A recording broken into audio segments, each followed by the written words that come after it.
Can you spare a zipper? If so, then you can make yourself an improvised fish hook. Just break off the zip and bust open the loop. Pull out the loose end to a 90-degree angle and then use a rough stone to grind the exposed tip down into a sharp point. And there you go, an easy to make improvised fish hook. Alternatively, you can turn the ring tabs of any discarded soda cans into fish hooks too. Spent bullet casings can be repurposed into makeshift arrowheads. Just grab a large rock and pound the casing flat. Remove the uncrushable rim by bending the metal back and forth until it breaks off, and once that's all done and dusted, grab a coarse stone and begin grinding down and sculpting that metal into your desired arrowhead shape.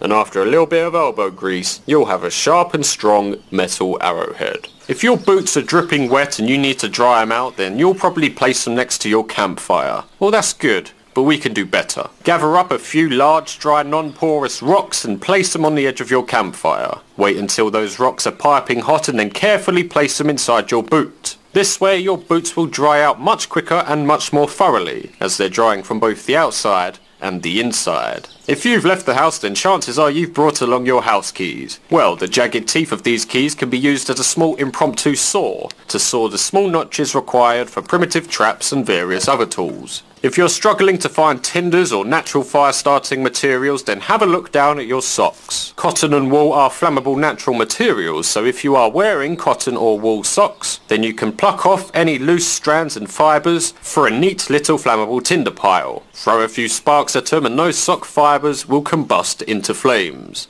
Mosquitoes and other insects are repelled by the scent of pine, so if mosquitoes are a concern, then grab a bunch of pine needles, crush them up in your hands, and then rub the oils they release onto your clothes. And that should keep the mosquitoes away. You can also burn pine needles over your fire for an ambient insect repellent for your entire camp. If you have no knife but you're in need of a sharp cutting tool, then try looking around for flint rocks. These typically beige rocks with a shiny black interior can be cracked open and smashed together to chip off small flakes and fragments that have a razor sharp edge. Consider replacing your ordinary bootlaces with 7-strand 550 paracord. So if you're ever in need of emergency cordage, then you can just pull out a few of those incredibly strong inner strands. Alternatively, you can just take off the whole bootlace for the strong string required for bow drill friction fires. Consider adding a small birthday candle into your survival kit. That way, if your lighter is running out of fuel, or you're down to your last match, then you can simply transfer the flame to the candle, which gives you a lot more time to work with it. Also, those party trick relighting candles work well as a windproof flame carrier. Many backpacks will have a soft foam padding, and in most cases this foam padding is flammable. So for an emergency tinder, just cut out a few pieces of the foam and then vigorously drive your sparks into them to eventually produce fire. Try not to breathe in the fumes though, as they will be toxic. If your plastic water bottle has convex curvature, then if you angle it just right in front of the sun, then you can focus down the sun's rays like a magnifying glass for a Hail Mary fire making method. If you're on the brink of dehydration and in need of some clean, safe drinking water, but all you have on you is a mere plastic bottle, then worry not, because you can still boil and purify water over the fire in just a mere plastic bottle. The plastic can withstand the intense heat of the fire without melting or deforming, so long as there is water inside to keep the bottle firm. Plastic bottles can not only boil water, but they can also filter your water too. So if the only water you have available to you is the filthy, dirty, putrid pond water, then the usual trick is to cut the bottle in half. The bottom will be your boiling cup and the top will be your water filter. To make the filter, simply pierce a few holes into the lid, and then gather up some moss, some grass and some small stones, and place them all into the top half. You can now pour your filthy water through this makeshift filter, and it will come out a lot cleaner.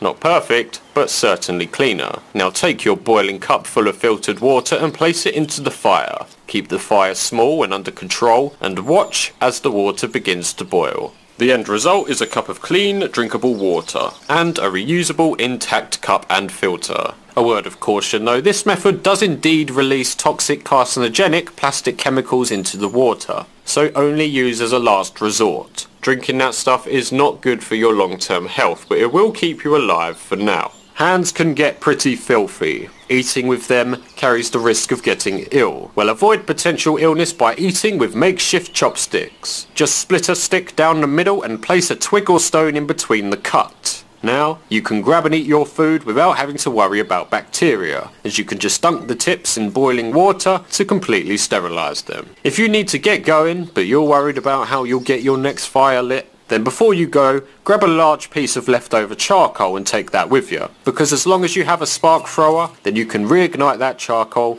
back into a glowing ember. If you happen to stumble across any discarded soda cans, then you can make a portable windproof stove, one that you can cook upon or just have as a little warm fire by the entrance of your shelter if torrential downpour prevents you from having a fire on the outside. To make it, simply cut into the side of the can from the top down, slice across the top and bottom until you have a capital I shaped cut, and this is your window. Simply peel them open and you're good to go. Place your tinders and kindling inside the can and light it up for a portable cooking stove. Small pre-drilled ferrocerium spark throwing rods can be worked into jacket zipper pulls. With this, you'll always have an incognito fire making device on you at all times. If your cell phone has run out of battery or is no longer working, then you can take it apart to unlock a multitude of handy survival tools. Firstly, remove the screen and all of the back screen elements. Beneath a few layers you will find a pristine mirror. You can use this as a signal mirror to reflect and flash sunlight signals into the cockpits of planes or helicopters to get their attention. Dive deeper into the phone to reveal the circuit boards. With these boards you can do two things. Firstly, you can make arrowheads. Either carefully snap the board or vigorously grind them down against a rock into that desired arrowhead shape.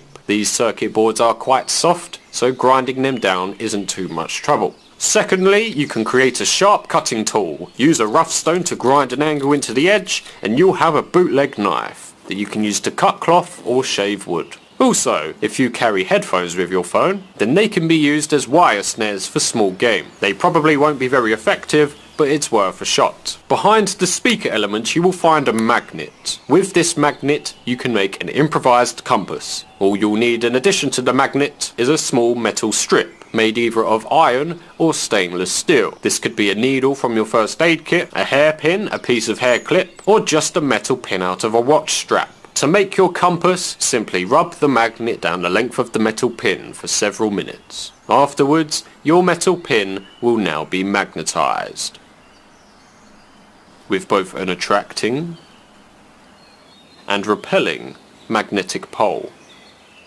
Now, if this pin is given something to float upon, then it will align itself with the Earth's north and south magnetic poles, giving you a north to south directional line. This is exactly how ordinary compasses work. So grab a leaf and find a perfectly still puddle. Put your leaf onto the puddle and then delicately place your magnetized metal pin onto the leaf. It will immediately begin to rotate and eventually settle once it has aligned with the Earth's magnetic field, giving you that north to south directional line. Generally, the end of the pin that's pointing the furthest away from the sun will be north, and the end of the pin that's pointing closest towards the sun will be south. This is only true for the northern hemisphere. For the southern hemisphere, those directions are reversed. That's all for now. Thank you for watching, and peace!